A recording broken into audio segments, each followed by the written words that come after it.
Rubaya yari yahahuriye ndetse nabo mu misozi hejuru twahagira ibyiza byinshi.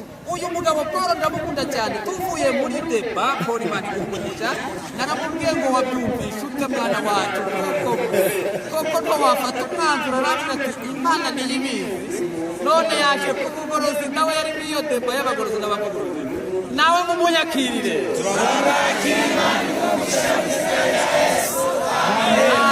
Amen. Paul tuvuga pe ni mu rugo rwasa bataha batahe twari dushake turare hano mu buzima bwacu. Yego da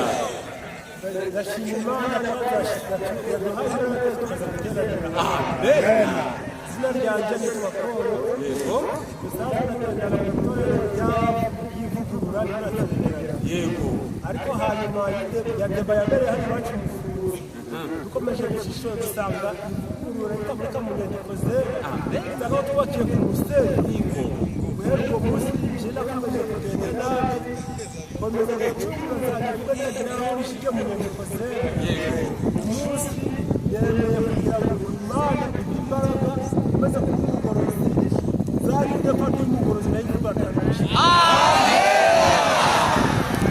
Mongere mumunyakiri.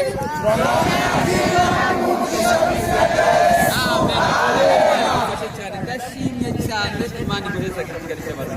Umuvandimwe wacu nawe kabisa nawe mumwe nanone mikoro witwa Ndemwatubwire naho warutuye nuko byifashe n'impamvu yatumye ufata umwanzuro none kwisabato ukaba umugorozi mw'izina ry'Imana. Yego.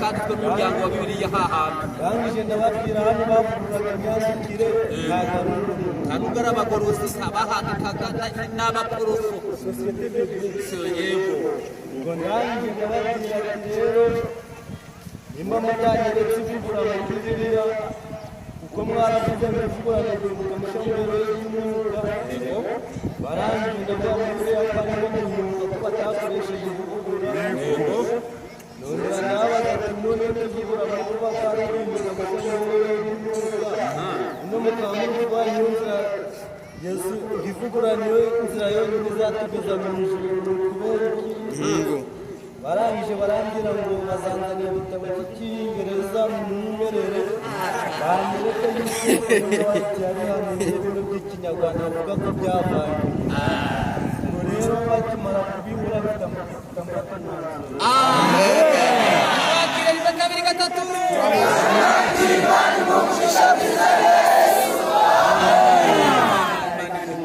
kabisa none mugabona abantu bende babaye bagiye kukomeye n'ibitangaza hano n'ubuyobozi tubibutse turimo abagize amahirwe bakaza muri deba nawe reba deba yanditse saa moya z'ijoro saa tatu abagorozi batangiye twari twahajyamye kare Imana yacu yakubaye amen hatari aho twarahatabaye tuzakomeza gutabara tukiriho ivugurura ryaratsinzwe.